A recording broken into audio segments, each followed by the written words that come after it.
This live at Kigali session, live at Kigali 2022 session. And as you've probably seen, the title of our session is about vaccine apartheid and the return of mercantilism. Don't worry, we're not going to talk about apartheid or mercantilism. I spent too many years at university doing mercantilism. What we're really going to talk about is why it is that some parts of the world are immunized and some parts of the world are much less immunized. Now, we should address the elephant in the room, or actually the absence of an elephant in the room, which is that we don't have any Africans on our panel. Well, elephants, we have two Indians on our panel, so we're represented on the elephant front, but we don't have an African on our panel. And the three of us live in countries, in Singapore, in the UAE and in Ireland. The three of us live in countries with pretty high immunization rates. So we apologize that we're not speaking from personal experience, but that's the joys of live events, right? With that, I'm going to ask my panel to introduce themselves, and then we'll start our discussion. Thank you, Mark. So my name is Vaibhav Gupta, and I work for a company called B Medical Systems, which is a leader in vaccine cold chain, medical registration, and blood management solutions. And I particularly focus on advocacy and public policy. Thank you. Lovely, thanks. Thanks, Mark. My name is Priya Balasubramaniam. I direct the Center for Sustainable Health Innovations in Singapore, and I'm cross-affiliated at the Public Health Foundation of India. I work at the intersection of health systems with technology and the role of the private sector in health, with a larger policy scope of universal health coverage. So thank you for having me on the panel, Mark. So let's get right into this. I mean, it's undoubtedly true. You had some figures, Priya. But it's undoubtedly true that there are broad discrepancies around the world in how many people are immunized, and they don't always follow economic patterns or governance patterns that are obvious, right? Yes, absolutely. I mean, interestingly, I was just looking at the math, and 5% of people in low middle income countries as a whole have been vaccinated, as opposed to 70% of the population in high income countries. And if you fully vaccinated. Fully vaccinated. And if you really split that, there are the numbers kind of go on, because only 8% of Africa's 1.2 billion people have been vaccinated by 2021. And so, that's a pretty low number. And I think sub-Saharan Africa has been left behind in the vaccine race. Why this is, I think, is what we're trying to interrogate. But the larger question then remains about whether or not this is a question of vaccine supply, vaccine distribution, or vaccine utilization. And that's the health system question that I think we need to interrogate. What is the capacities that countries have to vaccinate their population? How nimble have their governments been in being able to address this? And which countries are ahead of the curve, even within Africa, that other countries could potentially learn from? Absolutely. As in our host country of Rwanda, which I think is more than 90% fully vaccinated. Absolutely. So absolutely there are lessons to be learned. It's useful how you set it out. So it's this question of supply, distribution, uptake. Let's get the supply bit out of the way first. We're certainly now in a vast global surplus of vaccines. We were discussing before the one COVID vaccine manufacturing facility in Africa has 0 orders for the vaccine I received in Ireland, by the way, which is now a bit out of favor, but they're producing in South Africa. So we have a vast surplus. There was a period where we had a shortage at a global level, but my sense is a relatively short period, certainly months, not years. Which then brings us, I think, unless I'm skipping over, unless either of you want to say anything. Maybe just a couple of points. I think when we are talking of vaccine inequity or access, sometimes even talking at the level of countries is maybe not the right framing. There are, even within countries which have high vaccination rates, there are populations which are marginalized or have, low vaccination rates. And typically, these are populations which either live in remote areas or, conflict-prone areas, or just, hard to access regions where the health system is largely absent. So that's, kind of one point. The other is that, we are all very concerned about COVID vaccinations. But in the last 2.5 years, there are a lot of children who have not received routine, immunization. And routine vaccination has stopped in a lot of those countries where COVID vaccination is high.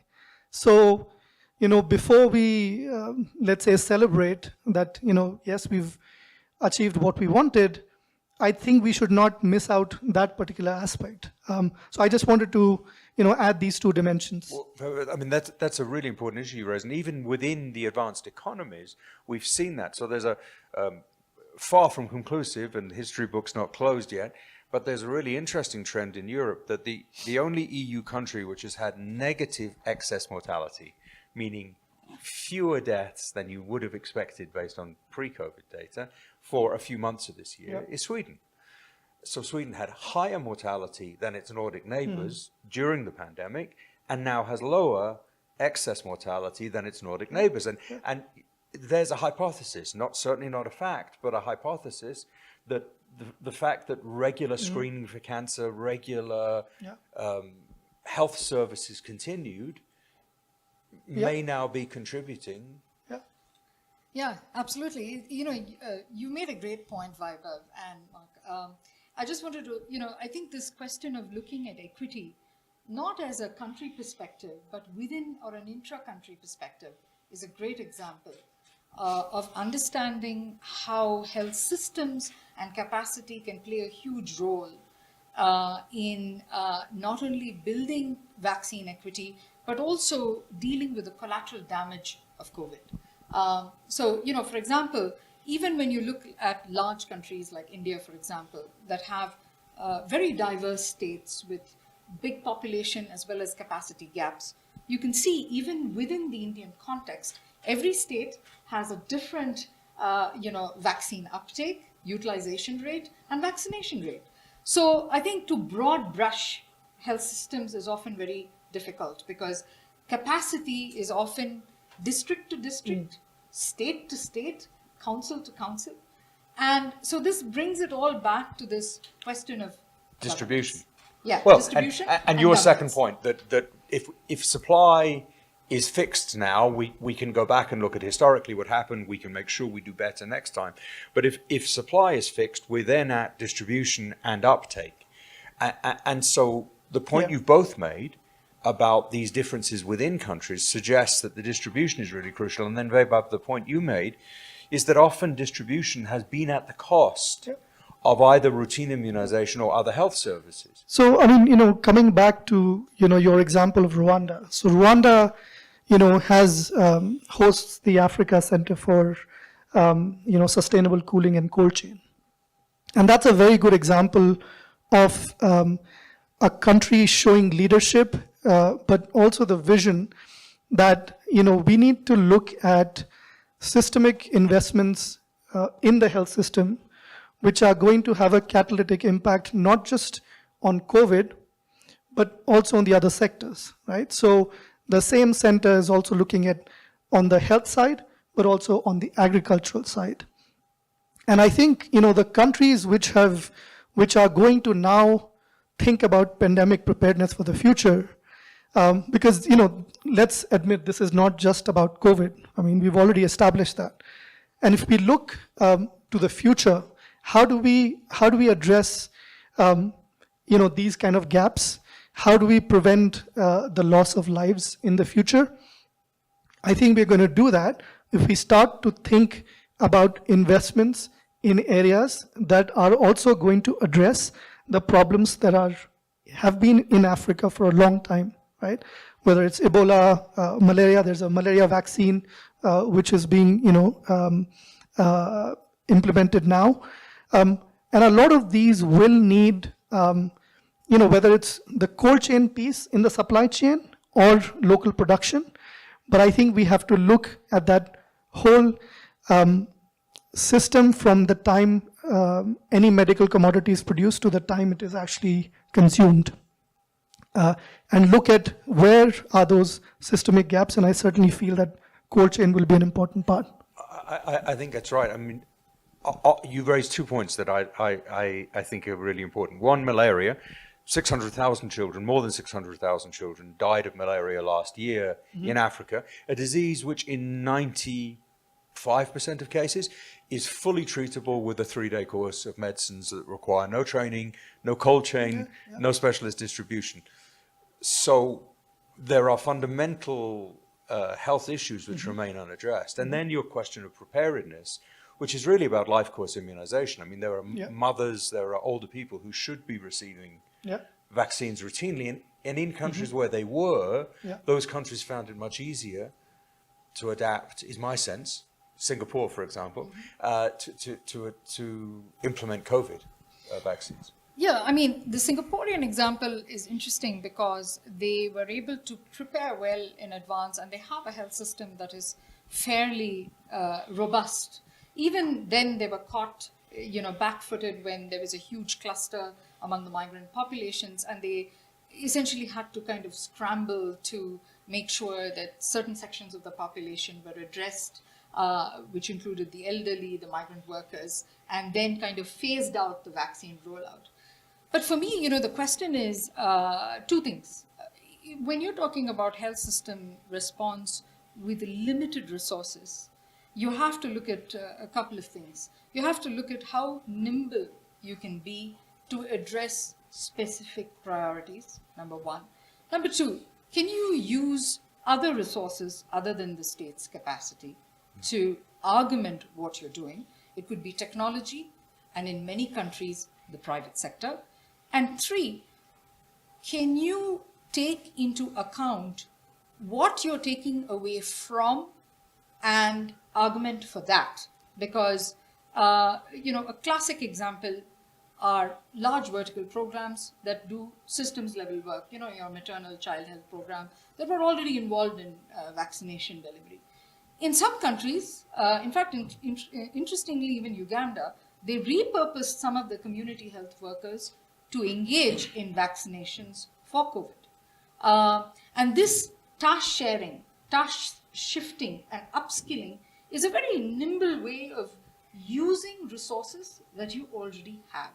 So I think the health systems of the future is not about adding more to what you already have, but using what you have in an intelligent manner in order to prepare for systemic argumentation of what you actually need. But the implication of what you're saying and of what Vaibhav was saying is that it is a logical thing for an African government to make a decision that the cost of shifting a person from the essential tasks she or he is doing into COVID immunization is not a trade-off worth doing. I'm not saying it's the right decision, but it's a perfectly logical decision. It's a logical decision. And, so it's really a question of what needs to be addressed immediately, and then can you pivot back? And, it's not just malaria as in, which is one of the collateral conditions. NCDs, hugely neglected all over the world.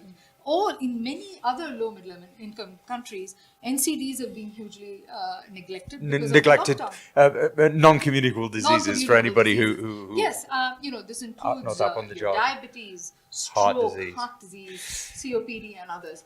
Because these are life course illnesses, and sometimes when you have a disruptor like a pandemic, these life course conditions or treatments often get thrown off. And I want to just touch on your third point, which is that of uptake. So I think in our discussion before this session, we all came to the view that vaccine refusal is actually a pretty marginal issue, right? That there are probably quite a lot of people who say, do I want to walk 10 kilometers to a clinic which may or may not have a nurse, may or may not have a vaccine?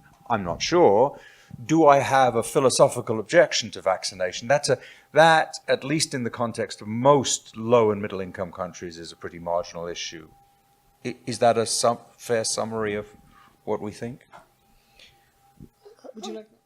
So, I mean, I think, it's very hard to, I think, generalize. I think there are certain communities where acceptance may be low. Now, I think it's also important to understand why acceptance might be low. If there has been an adverse event due to, wrong misuse of vaccines, and that has happened, health workers have administered the wrong dosage or whatever have you, that sometimes can create, distrust for the system. It can create, maybe perhaps a reluctance to take vaccines, but by no means does it mean that, people there don't want to be protected against COVID or don't believe that there is COVID, right? So it's very important to state that. I think the second point is that, sometimes we always kind of club that there is vaccine reluctance in Africa or in LMICs. I lived in Geneva for 4 years, and Switzerland has one of the highest rates of non-vaccinated children. And so we need to be very careful when we talk about either developing world or LMICs or Africa. Or we project these first world problems onto, yes. Right. Yeah. Quick final word, Priya, and then we'll have to wrap up. I'll take the trail from what you said, Vaibhav. I don't think it's a question of reluctance, because I think high-income countries have an equal, stigma against vaccination. I think it's a question of access. Yeah. And that comes back to the first comment that you made, Mark, about, walking 12 kilometers to get a vaccination. Is it worth it? It is.